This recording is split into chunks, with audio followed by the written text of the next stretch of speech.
Sujet phare du monde des affaires depuis plus d'une décennie, la RSE semble à bout de souffle et cristallise de nombreuses critiques, parfois utilisées comme un simple buzzword et outil de communication, sans réel engagement en faveur de pratiques durables. Elle n'a pourtant pas abandonné la partie. Nombre de décideurs estiment qu'elle peut offrir des avantages compétitifs à long terme, tels qu'une meilleure réputation de marque, une rétention accrue des employés, une augmentation de la fidélité des clients, une réduction des coûts liés aux risques environnementaux et sociaux. Entre cas concrets et remise en cause systémique, on va l'interroger ce soir avec vous. Sylvain Panas, bonjour, vous êtes directeur régional Occitanie de Total Énergie. Thierry Fabat, bonjour, représentant de l'association Planète RSE. Et Stéphane Gambier, bonjour aussi, ou bonsoir, expert en accompagnement RSE des chefs d'entreprise. Alors, peut-être on va commencer très classiquement par un tour de table, savoir ce qui se cache derrière cet acronyme, ce que vous y mettez chacun, parce que ça va être très significatif d'où chacun parle. Sylvain, la RSE, c'est quoi pour vous? Merci Boris. Avant peut-être de dire ce que c'est pour moi la RSE, peut-être dire, je ne suis pas super d'accord avec le mot d'introduction que vous venez de faire. Ok, ça commence bien. Voilà, on a l'impression dès le départ que l'entreprise est coupable, finalement, qu'elle est encore au banc des accusés, alors que moi je pense que l'entreprise essaye de bien faire. Non mais l'idée, vous savez comment, l'idée c'est qu'on n'attrape pas les mouches avec du vinaigre. Donc si on dit RSE, je t'aime, c'est super, tout va bien, vive la RSE. Voilà, l'idée c'est de challenger un peu. Donc, il y a quand même ce petit sujet en ce moment en France de tacler l'entreprise sur tous les sujets. Elle est responsable de tous les maux.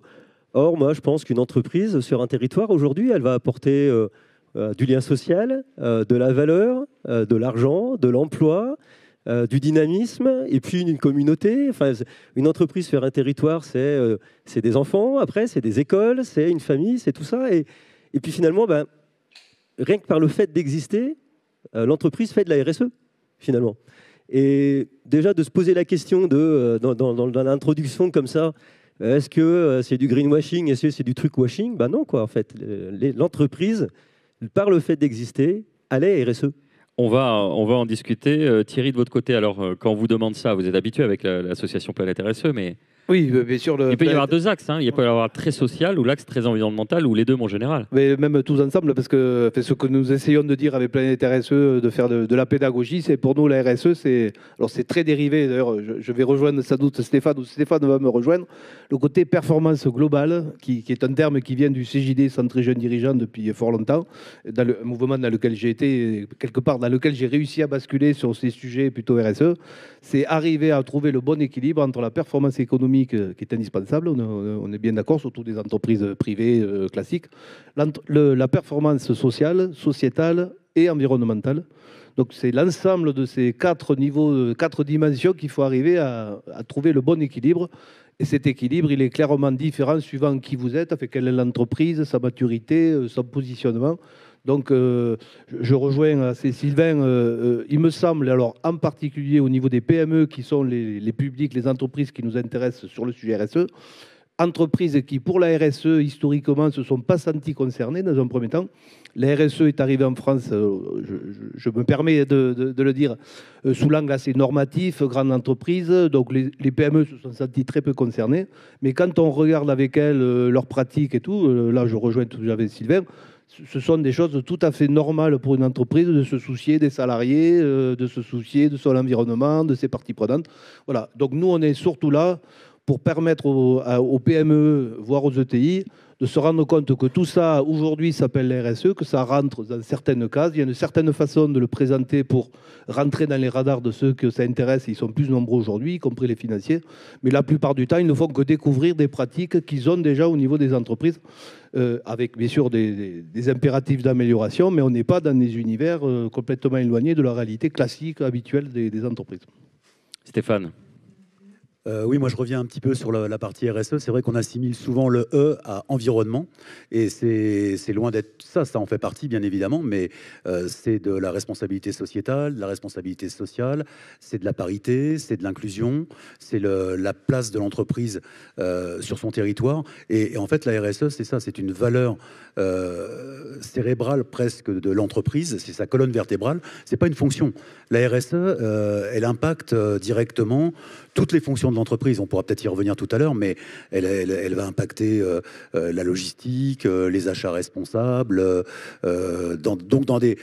C'est valable pour toutes les entreprises, en fait, quel que soit le secteur d'activité. C'est à ne pas confondre peut-être avec des entreprises qui se sont spécialisées dans leur activité sur la RSE, et ça, c'est autre chose. Alors, l'avantage qu'on a avec vous trois, c'est qu'avec Total, on a un grand groupe. Total, c'est souvent le paratonnerre. On attire souvent la foudre, assez critiqué, greenwashing, etc. On a les PME, on a l'accompagnement des chefs d'entreprise individuels. Donc, c'est bien qu'à chaque échelle, on en parle. C'est pas antinomique, Total et la RSE. Il faut le dire, parce que, eu égard à certaines critiques. En fait, c'est même pire que ça. Ou c'est mieux que ça. La RSE, c'est notre quotidien, c'est notre travail. Notre métier, c'est de faire de l'énergie. Et l'énergie, aujourd'hui, c'est au cœur des 17 sujets de développement durable. Nous, notre métier, c'est de fournir de l'énergie au monde, une énergie fiable, abondante, abordable et de plus en plus décarbonée. Aujourd'hui, un monde sans énergie, c'est plus possible. Donc moi, je vous mets au pari, hein, si demain, je coupe mon dépôt pétrolier à Toulouse, au bout d'une semaine, il n'y a plus de camions poubelles, il n'y a plus d'ambulances, il n'y a plus de pompiers, il n'y a plus personne qui veut prendre sa voiture. Un impact social énorme. Il y a un impact social énorme. On est au cœur du sujet et on en parlait tout à l'heure dans les couloirs. Là, on a une double problématique internationale majeure sur ce sujet-là. Le premier sujet, c'est un sujet d'enjeu climatique. Donc l'énergie doit être de plus en plus décarbonée pour limiter le réchauffement climatique. Ça, il n'y a pas de débat là-dessus, c'est clair, c'est net. Et on est engagé sur ce sujet. On pourra rentrer dans le détail tout à l'heure, mais c'est 5 milliards d'euros dépensés par an depuis 5 ans, donc 25 milliards dans la transition énergétique chez Total Energy. C'est monstrueux, personne au monde ne fait ça. Et le deuxième enjeu en parallèle, c'est que le monde a besoin d'énergie. Et encore plus. Alors, on est 8 milliards sur Terre, il y a 1 milliard de personnes sur Terre qui n'ont pas accès à l'énergie et qui sont dans des conditions de pauvreté inacceptables. Sur les 8 milliards d'habitants sur Terre, l'ONU estime que 4 milliards, donc la moitié de l'humanité, n'a pas accès à un niveau d'énergie suffisant pour avoir accès à des niveaux de santé et d'éducation suffisantes. Si on ajoute à ça la croissance démographique, on est 8 milliards, bientôt on sera 10 milliards, la consommation d'énergie sur Terre va augmenter. Donc il faut répondre à ça. Et donc le gros enjeu, c'est de répondre à ces deux problématiques en parallèle. Comment on fait pour faire plus d'énergie ? Et comment on fait pour que l'énergie soit de moins en moins carbonée possible? Et ça, c'est au cœur des enjeux, des 17 enjeux de développement durable. Parce que quand on les regarde, je les ai imprimés, ils sont ici. C'est quoi les sujets des enjeux de développement durable? Pas de pauvreté. Donc s'il n'y a pas d'énergie, il n'y a pas de valeur. Voilà. Et je peux faire comme ça. Non, mais on comprend l'idée par rapport à l'énergie et les conséquences sociales et environnementales en cascade. On va y revenir. Thierry, à votre échelle, vous insistez à chaque fois qu'on en parle, parce que vous vous situez à l'échelle des PME. Est-ce que ce sont les mêmes obligations en matière de RSE? Est-ce qu'elles se sont emparées? Enfin, la réponse dans la question, elles ne se sont pas emparées du sujet. Il y a un gap, finalement. Vous parliez d'un fossé culturel important entre les grands groupes et les PME en matière de RSE. Et votre association, vous essayez concrètement de faire le pompier pour combler ce décalage. Ça veut dire quoi, faire Alors, pompier, je ne sais pas, mais clairement, comme je le disais tout à l'heure, la RSE, elle peut être vue sous plusieurs angles. En France, elle est arrivée il y a quelques années, donc 2000, voilà, au travers de la norme ISO 26000, donc un système normatif. Non, mais déjà, il y a un aspect réglementaire. Déjà, on frémit rien qu'en voyant ça. C'est ISO, on se dit, c'est quoi encore ce truc, quoi. Tout à fait, voilà, ça a donné cette image. Sachant que les chefs d'entreprise de PME, ils n'ont peut-être pas que ça à faire au départ, enfin, se disent ça, en tout cas. Voilà, c'est clair qu'il y a beaucoup de PME qui, dans le côté normatif, la démarche qualité, trouvent ça très lourd. Alors, certains même sont complètement ont du mal à s'y mettre. Donc, quand la RSE est perçue, elle a été perçue comme ça dans un premier temps, sous cet angle-là, blocage. Voilà. Mais, comme je le disais, quand on arrive à re-expliciter ce qu'est la RSE et qu'en dehors du côté normatif, il y a tout un tas de choses qui confinent au bon sens, là, on se retrouve avec des dirigeants qui se disent « Ah oui, ça y est, éclairé ». Alors, on le dit souvent, je crois que Stéphane doit l'entendre aussi, la RSE, c'est un peu comme M. Jourdain qui fait de la prose au quotidien sans le savoir. Quand on discute avec des dirigeants et qu'on décortique, qu'on décrypte ce qu'il en est de la RSE, qu'on sort des cases, du discours parfois peut-être un peu trop technique, conseil RSE, des choses très normatives, on a assez facilement l'occasion de voir des dirigeants qui se disent « Ah bon, mais si c'est ça, je veux bien qu'on en parle. » Au départ, il y a un défaut d'explication et puis il y a surtout une entrée, un angle par le normatif et toujours ça. Voilà, et puis après, ce qui cause un peu aussi souci, on en parlait tout à l'heure avec Sylvain, c'est la relation avec les grands groupes grands groupes PME, vous avez des PME qui ont ce vécu, cette RSE vraiment au quotidien qu'ils peuvent avoir, avec les grands groupes qui, dans leurs relations presque contractuelles, sont amenés à beaucoup peser sur cet aspect normatif. Oui, parce qu'il y a des appels d'offres avec des conditions, il faut respecter certaines normes environnementales. Voilà. Ce qui est finalement assez sain, mais qui peut entraîner aussi des conséquences importantes. Surtout si la RSE, donc à la limite c'est censé être commun, on est censé avoir un langage commun, elle peut être décryptée de façon très différente d'un grand groupe avec l'aspect normatif, avec des termes qui correspondent à leur réalité de la RSE, mais qui n'est pas du tout la RSE que connaissent les PME. Sauf que quand vous êtes PME, rapport de force avec le grand donneur d'ordre, vous êtes contraint d'essayer de comprendre de quoi il vous parle. Il faut soi-même faire l'interprétation, ce sujet-là, c'est quoi, qu'est-ce qu'il me demande. Et nous, donc, on passe beaucoup de temps à décrypter, à expliquer, pour ramener tout ça au niveau de la compréhension des PME. Et ce qu'on essaie de faire aussi au niveau des grands groupes, c'est leur expliquer que dans leurs relations avec les parties prenantes, qui est un des gros sujets de la RSE, la qualité de leur relation avec les parties prenantes, le respect des parties prenantes, leur démarche est très procédure, très grand groupe normatif, c'est souvent quelque chose qui ne passe pas et qui quelque part, les fait d'entrée se positionner comme étant complètement à côté du sujet, comme étant dans le greenwashing. Un grand groupe qui parle de RSE, qui fait des super rapports de 200 pages sur la RSE avec toutes les ODD, les belles couleurs dans le rapport, mais qui dans les relations au quotidien avec ses fournisseurs est complètement à côté du sujet parce qu'il leur parle un discours clairement la PME. Donc il faut se parler le même discours et être peut-être un peu moins technique. Alors Stéphane, de votre côté, vous insistez, ça va dans ce sens, sur la conviction du dirigeant comme moteur de la RSE en PME. Comment on convainc un chef d'entreprise sceptique qui va peut-être avant tout une contrainte à la fois réglementaire et parfois coûteuse? Oui, alors justement, la RSE, elle ne doit pas être que réglementaire. C'est vrai qu'on a entendu, même pour des sociétés de taille un peu plus importante, mais parler de CSRD, parler avec beaucoup de termes barbares, entre guillemets, sont apparus là-dessus des consultants. J'ai rien contre les consultants, mais je veux dire qui facturent des Surtout choses... que tu en es un maintenant. Oui, c'est vrai. Mais enfin bon, je suis pas le même. J'accompagne des chefs d'entreprise par rapport à... Je ne définirais pas comme consultant, mais bon, d'accord. Non, mais ce que je veux dire, c'est que en fait, ça part la RSE pour moi de la conviction que se fait le chef d'entreprise, mais pas lui tout seul, lui et ses équipes. Il faut pouvoir embarquer ses équipes parce que c'est ce que doit donner une entreprise dans sa place dans la société et rendre ce que la société lui a apporté. Moi, j'en parle en tant que là, pour le coup, chef d'entreprise. J'ai dirigé une entreprise audiovisuelle pendant 20 ans. On a initié les choses sur des choses simples, hein, les achats responsables, la sécurité au travail, le recyclage des déchets. Et ça, c'était en 2012. Donc au départ, c'est vrai que ça paraissait un petit peu, pour les équipes, un peu surprenant. Et en fait, quand j'ai cédé en 2024, mais l'entreprise était très marquée RSE et très concrètement nous permet en fait de gagner des marchés. Hein. Vous en parliez tout à l'heure sur les appels d'offres, les notations, donc avec des certifications comme EcoVadis, etc., mais qui sont demandées aujourd'hui dans les appels d'offres. Donc là, ça va, les aspects réglementaires, quand ils vont dans ce sens-là, c'est bon. Oui, mais je veux dire, c'est un investissement. On est loin de la CSRD. La CSRD, c'est quelque chose de beaucoup plus complexe qu'un EcoVadis ou même un label ISO 26000 ou ISO 20121 qui était le label... Là, vous m'avez perdu, mais ok. Non, mais qui était le label dans l'événementiel. Mais je crois que c'est avant tout vraiment la volonté du chef d'entreprise. Et en fait, de pouvoir montrer que c'est très vertueux. Ça passe également, par exemple, quand on renforce ses fonds propres, on assure une pérennité et une durabilité à l'entreprise. C'est de la RSE. Sylvain, quand on a échangé, on retourne à l'échelle du grand groupe. Vous m'avez dit que Total était le premier développeur photovoltaïque mondial, que vous avez des projets de renouvelables, mais qu'il y a donc ce tiraillement entre on fait du photovoltaïque, c'est sain, et à côté, il y a le tiraillement du fait de l'acceptabilité sociale des projets renouvelables. Comment on travaille finalement pour améliorer cette acceptabilité, pour éviter les blocages et pour s'inscrire vraiment de plus en plus dans cette RSE? Parce qu'on a l'impression qu'on est soumis à plein d'injonctions et que pour remplir le... Je crois que la solution réside dans faut se parler. Il faut se parler, il faut communiquer, il faut expliquer pourquoi on veut faire du renouvelable, pourquoi on veut mettre des éoliennes. Nous, on a les fameux, on appelle ça les projets Puma chez nous. C'est les projets utiles mais ailleurs.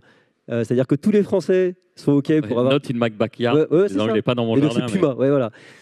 Tout le monde est OK pour avoir des énergies renouvelables, mais en fait, la réalité du terrain, et ici même en Occitanie, c'est que les gens n'en veulent pas.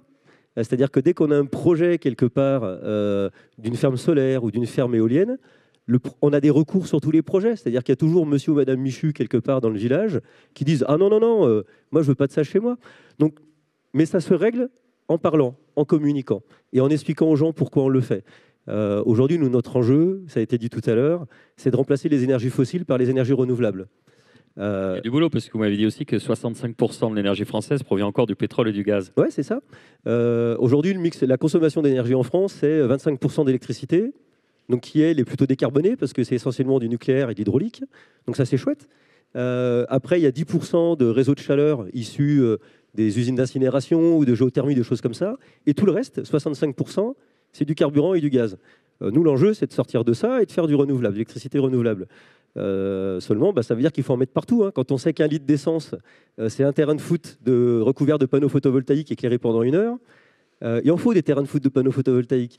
Et donc, il va falloir y aller massivement. Et donc, ça passe, ça marche. Et l'acceptabilité, elle fonctionne, mais en allant parler, en allant expliquer, en communiquant, en ne prenant pas les gens pour des imbéciles. Finalement, c'est de la RSE, c'est de la communication, c'est de vivre ensemble. Et c'est d'avoir un projet commun sur le sujet de l'énergie. Alors, dans RSE, on disait tout à l'heure, donc vous avez dit que le E englobait davantage qu'environnementaux, mais alors, les enjeux sociaux, Thierry Fabat, de la RSE, c'est quoi ?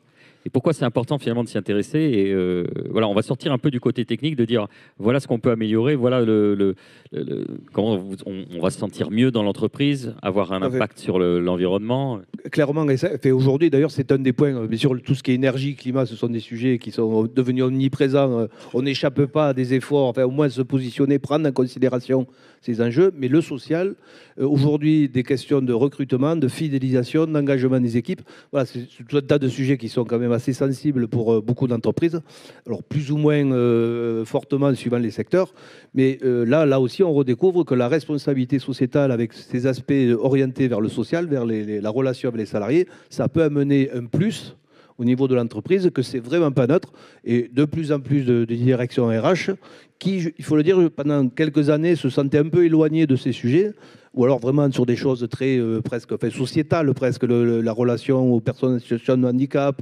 l'histoire de parité, tout ça. Mais en dehors de ça, dans vraiment la relation avec les salariés, presque le management, il n'y avait pas trop de réflexion autour de la responsabilité sociétale.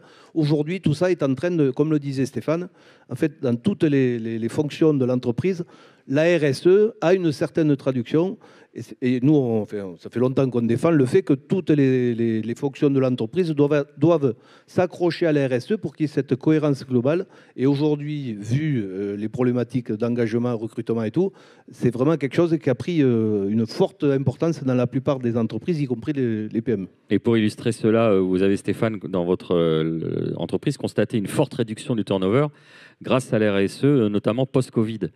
Oui, c'est ce que disait Thierry, c'est-à-dire qu'aujourd'hui, pour travailler sa marque employeur, comme on dit, c'est hyper important parce qu'on a des jeunes en termes de recrutement qui sont, quel que soit le poste, hein, d'ailleurs, technicien, commercial ou autre, qui dans l'entretien de recrutement vont demander et aborder quelles sont les valeurs de l'entreprise.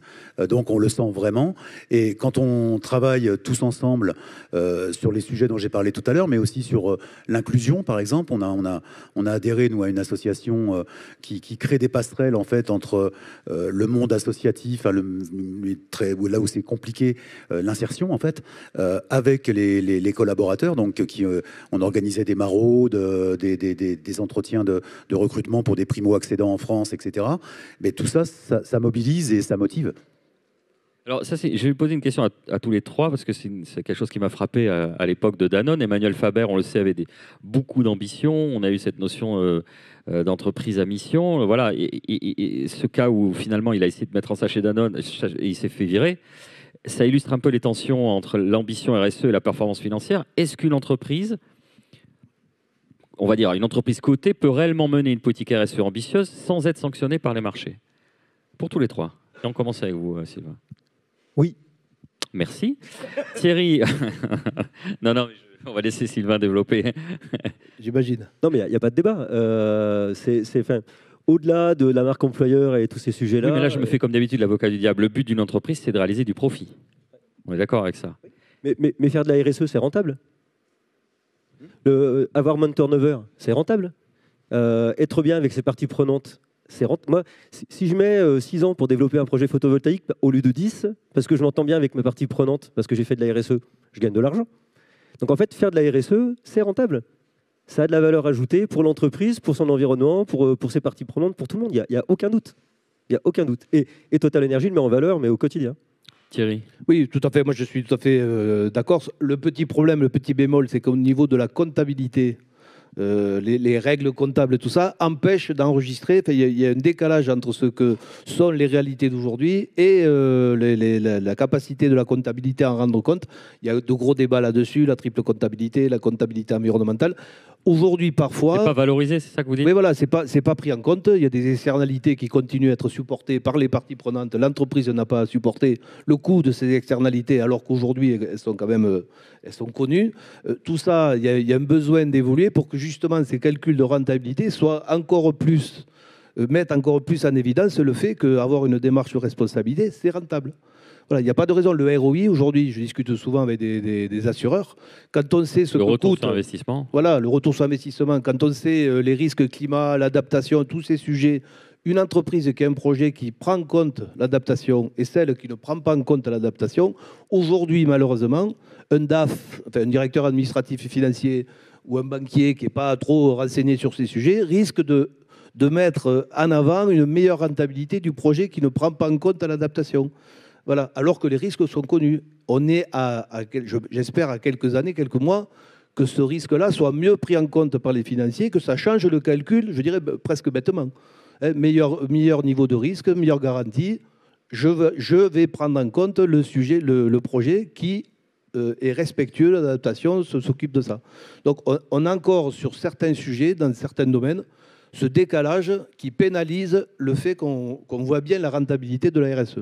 Mais bon, on espère, on milite pour que tout ça évolue. Stéphane. Alors la réponse est oui, bien évidemment, mais bon, les choses changent, hein, parce que avec la CSRD, même si elle a été mise un peu en stand-by par le Parlement européen, aujourd'hui, les premiers à se former, c'est quand même les commissaires aux comptes. Hein, parce qu'il va y avoir une double comptabilité, le bilan classique tel qu'on le connaît, mais également sur des critères purement RSE. Et après, c'est forcément rentable, même si c'est un investissement au départ. Alors là, je parle peut-être plus pour des PME, mais ce sont des choix qui sont hyper importants. Et c'est trop facile. Je le vois actuellement, hein, où l'économie, c'est difficile, hein, en ce moment, économiquement parlant, pour les entreprises. Mais il faut pas laisser tomber, il faut pas baisser les bras. Et il faut continuer. Nous, on a eu le cas, par exemple, quand on a eu le Covid. Donc, on était société audiovisuelle, mais avec 50% d'activité en événementiel. Ça aurait été facile de dire, on arrête les certifications, on arrête les investissements en termes de RSE. Mais on aurait perdu 3 ans, 4 ans, ou peut-être qu'on aurait complètement perdu l'idée de ça. Donc, il faut le maintenir et c'est important, ouais. Mais là, parce que c'est presque une philosophie, et aujourd'hui, dans votre haute partie de carrière, vous êtes, alors pas consultant, mais accompagnant des chefs d'entreprise. Donc c'est presque de la militance. Mais ouais, alors juste par rapport à ce que vous dites, c'est de la militance, mais c'est pas de la militance au sens politique du terme. Hein, moi, je suis chef d'entreprise. Non, mais non, mais je veux dire, c'est important de gagner de l'argent parce que c'est la pérennité de l'entreprise qui est en jeu. Mais souvent, on assimile aussi parfois la RSE à des choses plus politiques. D'accord. Là, ce que je voulais dire, c'est que, prenons l'exemple. Est-ce qu'il y a de nombreux CODIR dans lesquels il y a un directeur RSE ? Vous voyez ce que je veux dire? C'est toujours pareil. Ils se sont dit, voilà, il y a une crise qui arrive, vous avez gardé le cap parce que c'est important pour vous. D'autres diraient, on fout ça à l'eau, comme la communication, par exemple, parce qu'on considère que c'est secondaire. Et la question aujourd'hui, c'est de se dire, voilà, si c'est vraiment pris en compte, on a des directeurs ou des directrices qui sont au comité de direction. Alors, ça arrive de plus en plus souvent. Et de deux, et presque plus important, ce que je dis, c'est que toutes les fonctions de l'entreprise, au sein du CODIR, le dirigeant, le conseil d'administration, les dirigeants soient sensibles à ces questions pour les intégrer à leur propre cheminement et à leur vocation au sein de l'entreprise. C'est presque ça qui est le plus important. À la limite, le responsable, le directeur RSE, il a souvent un rôle assez technique, de savoir traduire, travailler sur les rapports extra-financiers, savoir manipuler les indicateurs, savoir être en règle par rapport au côté normatif, au référentiel. Donc voilà, un boulot un peu technique qui est important. mais c'est clairement au niveau de chaque fonction de l'entreprise, le commercial, fait la direction commerciale, la direction des achats, la direction, fait toutes les directions, je parlais des RH, presque l'avenir de la RSE, c'est que la RSE soit vraiment considérée au niveau stratégique, qui est la logique de la RSE, voilà, et qu'on travaille tous ensemble avec ce côté même regard décliné chacun dans son périmètre, dans ses fonctions. C'est ça qui est en train de se passer, plus que de faire monter des directeurs RSE dans les CODIR, quoi. Si tous les autres restent dans leur propre créneau, ça ne ferait pas avancer beaucoup de choses. Et le corollaire, c'est aussi des gens qui font qui ont une fonction précise de communication. Et tiens, on dit, tiens, tu feras RSE en plus. On rajoute juste ça sur la carte de visite. Ça, c'était vrai. C'est en train d'évoluer parce que le sujet RSE... Le sujet, c'était là un peu de provocation, donc je continue dedans. Hein. Oui, non, mais ça a bougé, donc. C'est tout à fait vrai, ça a bougé. Ça a bougé, et ça a bougé d'autant plus peut-être pour des PME, parce que moi, au début, quand on a lancé ça, c'était ma RH qui gérait la RSE. Et très vite, on a mis quelqu'un en place pour développer et surtout étendre cette partie-là. Et juste pour préciser par rapport au fait du directeur RSE dans les organes de gouvernance, le groupe auquel on a cédé, qui était détenu par un fonds d'investissement, nous a choisi, entre guillemets, aussi parce qu'on avait des valeurs RSE extrêmement fortes. Et j'ai eu la chance, entre guillemets, d'occuper le poste de directeur RSE présent au comité de direction dans un groupe donc, où il a fallu justement pouvoir transposer ces valeurs, quoi. Et ça veut dire en cru que vous n'auriez pas été racheté si vous n'avez pas été aussi long? Non, je dis pas ça. Peut-être qu'on a été mieux racheté. Sur le gâteau. Non, mais je veux dire, vous avez acheté votre deuxième bateau grâce à votre engagement RSE. Oh. Bravo Stéphane Gambier. Quel taquin. Sylvain, l'actionnariat salarié, fait de vos collaborateurs le troisième actionnaire du groupe Total. En quoi ce modèle influence-t-il les décisions stratégiques finalement en matière de RSE et de transition énergétique? Est-ce qu'il y a une autre responsabilité là? Ça veut dire que vous avez la pression de vos propres salariés. Ouais, alors je ne sais pas si c'est une pression. Regard attentif. Oui, voilà, c'est plutôt ça. Non, mais en fait, on pédale tous dans le même sens. Donc je ne sais pas s'il y a vraiment une pression mise par l'actionnariat salarié sur la politique RSE de l'entreprise. Nous, la politique RSE de l'entreprise, elle est impulsée par notre président, par le COMEX, et elle est, comme le disait à l'instant Thierry Fabat, dans toutes les strates de l'entreprise. Donc tout le monde est acteur de la RSE. Et je voudrais rebondir sur ce qui a été dit à l'instant, surtout. Stéphane est un peu modeste, je trouve. En fait, la politique RSE d'une entreprise, et d'une PME notamment, c'est le boss. C'est lui qui insuffle quelque chose. C'est lui qui met une ambiance RSE. Parce qu'il peut y avoir un technicien RSE, un responsable RSE dans la boîte qui remplit les documents et qui fait la partie réglementaire un peu relou, là. Ça, OK, il en faut un. Mais en fait, en vrai, surtout, la RSE dans une entreprise, c'est sa politique. C'est ce qui est impulsé par le patron et c'est ce qu'il arrive à insuffler à tous ses collaborateurs. Alors, on ne peut pas nier le fait qu'en Europe, en ce moment, il y a une sorte de backlash écologique, Thierry Fabat. Il y a un recul de certaines ambitions. Est-ce que c'est conjoncturel, c'est structurel et ça peut impacter la RSE ou alors de toute façon c'est inéluctable la RSE et... Alors clairement ça l'impacte. Voilà, aujourd'hui là depuis quelques mois, depuis donc ce retour arrière, là, pour pouvoir rappeler rapidement, l'Europe avait voulu il y a quelque temps se mettre vraiment être exemplaire au niveau mondial sur ces sujets avec le Green Deal, voilà tout un tas de choses et une réglementation qui mettait la barre assez haut sur les obligations pour les entreprises de communication, comme on dit, extra-financière, de préciser ce qu'il en est de leur rôle et de leur activité au niveau social, environnemental. Cette disposition, cette réglementation qui s'appelle la CSRD, devait petit à petit, dans les années qui arrivent, concerner de plus en plus d'entreprises, jusqu'à des entreprises de 250 salariés. Il y a eu, c'est vrai, là, ces derniers mois, un retour arrière, sous prétexte de simplification, voilà, de choses trop compliquées. Et ce retour arrière, il est allé très loin, il est en train d'aller très loin. Quelque part, on est en train presque plus de s'aligner avec les fonctionnements type États-Unis, de déréglementer, les histoires de climat et tout, on verra demain. C'est un peu dommage, donc ça a un peu perturbé, bien sûr, le monde de la RSE qui comptait justement beaucoup s'appuyer sur ces réglementations, qui allaient créer un élan lié aux obligations.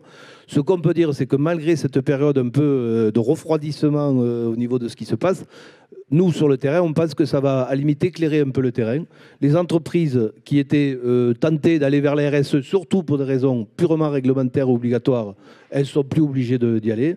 Mais donc, on va voir un peu plus clairement celles qui ont du volontariat, celles qui ont compris le fond de la RSE. Certains vont sortir du bois et d'autres vont... Oui, voilà, ça créera, parce qu'il y a eu, on peut le dire, pendant un an, là, tout un tas d'acteurs qui se foutaient totalement totalement, et je suis assez bien placé pour le savoir, qui se foutaient totalement de la RSE depuis ces 15 dernières années, qui tout d'un coup, imaginant qu'ils allaient avoir du business parce que audit extra-financier, tatitata, se sont lancés là-dedans, à corps et à cri, avec des plaquettes montrant qu'ils étaient très compétents alors qu'ils ne le sont pas du tout. Ça a créé voilà, une sorte de bordel ambiant sur qui parle de RSE, chacun le raconte à sa sauce. Ça a perturbé un peu tous les acteurs, y compris les PME, qui à un moment donné, on venait leur dire attendez, demain vous allez être concernés par des réglementations, les machins. Tout ça, donc, c'est en train d'être balayé. Je dirais presque tant mieux. On va revenir sur des fondamentaux. Et donc, que ce soit les grands groupes, les PME, on va revenir sur, je pense, des choses, des relations plus saines. Et en particulier, j'insiste là-dessus, il y a quelque chose qui n'est pas très connu, mais dans cette réglementation qui est en train d'être revue à la baisse, il y a ce qu'on appelle le value chain cap, quelque chose d'important qui règle pour les grands groupes ce qu'elles peuvent demander au niveau information au tissu des PME. On est arrivé dernièrement à des situations où les grands groupes, par rapport à leurs obligations, transféraient tout ça à tout leur écosystème en demandant des informations sur tout un tas de sujets que les PME n'ont pas forcément. Voilà, donc là c'est un point positif, ça simplifie. Voilà, là c'est stop. Voilà, on vous donne, il y a un nouveau référentiel qui s'appelle VSME. On vous donne les bases sur lesquelles toutes les entreprises... C'est un domaine où vous adorez les acronymes. Hein. Oui, c'est le 19e, là, Thierry. C'est l'Europe qui est comme ça, mais ça, c'est pas d'hier. Mais au moins, ce value chain cap va faire que les grands groupes ne pourront pas demander aux entreprises, à des PME, des choses qui sortiraient, qui deviendraient pour elles un handicap, une complication. Donc voilà, on va revenir encore une fois, à mon avis, sur des fondamentaux. Donc on va vers le mieux. Quand on a échangé pour préparer cette table, Stéphane, vous mentionniez l'importance de l'acculturation et de la transmission intergénérationnelle. Est-ce que vous observez une différence d'appétence pour la RSE entre les dirigeants seniors, je ne dis pas que vous en faites partie, et la nouvelle génération d'entrepreneurs? Oui. Ils sont plus sensibilisés. Très sincèrement, oui. Alors ce n'est peut-être pas que générationnel, mais enfin, moi je suis au conseil d'administration d'une association qui s'appelle Réseau Entreprendre Occitanie-Garonne, mais qui est une association nationale, où en fait la baseline c'est pour créer des entreprises, créons des emplois.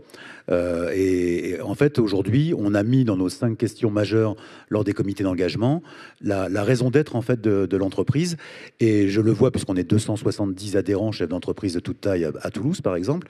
Cette question de RSE, surtout en ce moment, elle passe un peu au travers, et c'est ce que disait Thierry, on est encore sur le côté fin du monde ou fin du mois, quoi. C'est-à-dire qu'en gros la RSE, on dit bon quand ça va mal, quand c'est plus dur, on serre les boulons, et la RSE on verra plus tard.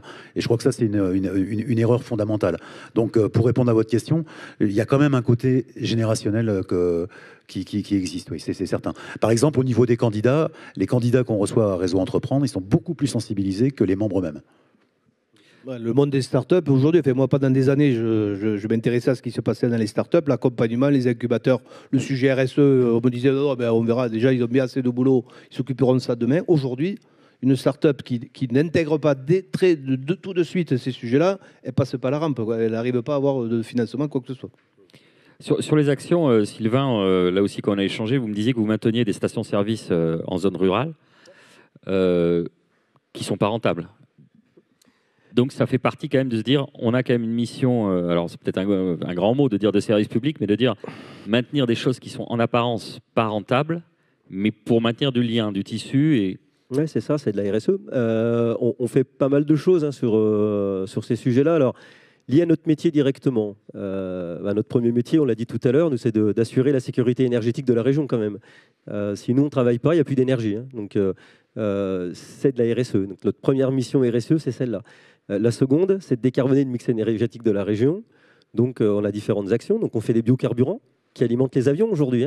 Vous savez, on est à Toulouse quand même. C'est un peu le pays de l'aéronautique. L'avenir de l'aéronautique, c'est la décarbonation de l'aéronautique. Si l'aéronautique ne se décarbone pas, il n'y aura plus rien. Et décarboner un avion, en gros, c'est décarboner son carburant. Donc nous, on est aujourd'hui le seul producteur français de biocarburant pour les avions. Donc c'est les SAF, Sustainable Aviation Fuel, comme je sais que tu adores les trucs avec des lettres. Les acronymes aussi là-bas. Et donc notre métier aussi, et ça c'est de la RSE, c'est d'aider l'aéronautique à se décarboner. Oui, mais là pour l'instant, c'est pas rentable. Il y a des seuils des seuils obligatoires d'inclusion de ces carburants, mais ils sont encore assez faibles. Donc c'est Oui, bah, c'est compliqué, mais on le fait. Donc, de la même façon que, comme vous l'avez décrit il y a quelques instants, on rouvre des stations dans la ruralité pour faire du service. Et aujourd'hui, il y a de nombreux villages. On a rouvert 3 stations-service l'année dernière, dans le Lot, le Gers, le Tarn-et-Garonne, parce que dans le village, il n'y a plus rien. Donc la station-service, elle devient boulangerie, relais presse, café, et c'est un lieu de rencontre. Donc oui, on fait ça. Et puis sur les entreprises, on fait des prêts à taux zéro pour l'aider les entreprises. On est partenaire de Réseau Entreprendre, et on aide des entreprises adhérentes à Réseau Entreprendre en leur faisant des prêts à taux zéro pour les aider à créer de l'emploi. C'est à fond perdu, hein. Du prêt zéro sans garantie, on ne peut pas gagner de l'argent, hein. Au mieux, on n'en perd pas. Voilà. Donc oui, nos actions sur le territoire RSE sont très nombreuses, mais je vois le temps qui défile là. Bon, on va prendre les questions alors. Voilà. Merci en tout cas. Je voudrais quand même, oui, bien sûr. parce que justement dans le cadre rapidement, Thierry. Total Énergie et compagnie, grand groupe, j'ai fait une enquête en local sur des PME qui travaillent avec Total de façon quotidienne et qui quand même m'ont expliqué qu'ils avaient d'excellentes relations avec le groupe Total et que sans vouloir leur faire plaisir absolument, mais je tiens aussi à le dire, c'était même un exemple au niveau des grands groupes dans la façon de relationner avec ces PME. Voilà, c'est quand même quelque chose. Alors surtout quand, comme moi, on est très préoccupé par le côté responsabilité territoriale, ce qui se passe en coopération, collaboration sur les terrains, voilà, entre PME, collectivités. Ce sont des signaux que je reçois qui sont quand même plutôt réconfortants. Merci. On va prendre une question Menti qui vous challenge un peu. Vous dites on gagne de l'argent avec la RSE. On est à Toulouse School of Economics et votre titre est La science parle. Je vous prends au mot. Y a-t-il des études qui le prouvent? Yes. Voilà. Il y a plusieurs études qui le prouvent. Il faut le citer maintenant, Thierry. Non, alors je l'ai. L'acronyme tout en long là. Non, mais là, je veux dire, c'est un sujet. Peut-être il y a 10 ans, on pouvait se poser des questions. Et la première étude Banque de France qui était sortie, dans laquelle d'ailleurs la CJD avait beaucoup collaboré, qui montrait qu'une entreprise engagée dans la RSE avait une résilience plus forte, 13% de plus de rentabilité et compagnie. Tout ça, c'était un peu fragile. Depuis, il y a eu tout un tas d'études parce que les financiers qui s'intéressent à ce sujet au travers de ce qu'on appelle l'ESG, environnement, social, gouvernance, il y a tout un tas d'enjeux, de fonds. Je peux vous dire que s'ils se mettent là-dedans, c'est qu'ils sont allés regarder ce que ça a donné au niveau rentabilité. Donc aujourd'hui, c'est confirmé. Après, le détail, c'est on est sur des sujets complexes. Quel est le rapport direct, la corrélation entre tel effort, telle action sociale? Est-ce que c'est ça qui me fait rapporter de l'argent ou ça? On peut débattre. Vous savez, les histoires dans un monde complexe, les histoires de cause à effet, je suis assez pointu sur la complexité. C'est des sujets où on passe vite à côté de l'essentiel. Voilà. Mais globalement, aujourd'hui, il n'y a clairement plus de débat sur est-ce qu'une démarche de responsabilité forte, stratégique, est-ce qu'elle est rentable?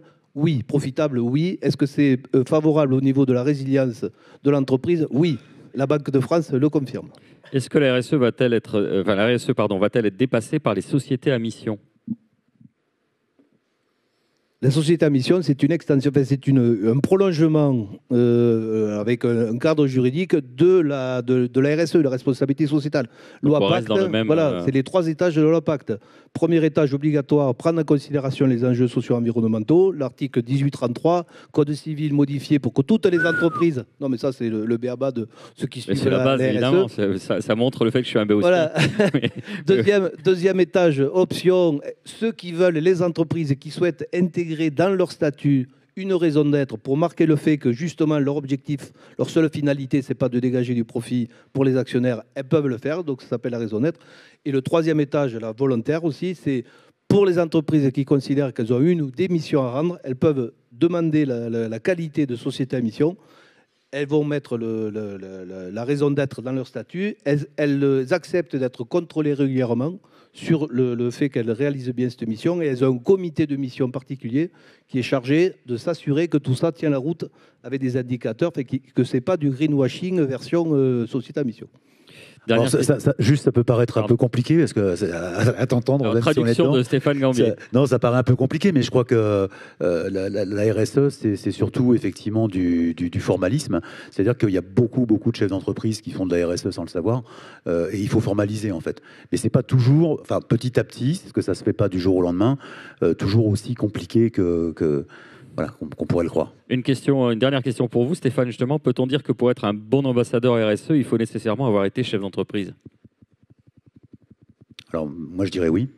Je dirais oui, parce que, comme le disait Sylvain, je crois tout à l'heure, c'est le chef d'entreprise qui porte en fait ces valeurs et qui, encore une fois, et ça j'insiste là-dessus, qui doit embarquer ses équipes. Parce que si quelqu'un part tout seul dans son coin, ça marchera pas, quoi. Ça marchera pas. Merci à tous les trois. On peut vous applaudir. Merci. On se retrouve dans quelques instants pour notre dernière session Violence urbaine en France, cycle cycle infernal ou symptômes d'une société en crise. Merci de m'être passé devant la caméra, Thierry, tout va bien.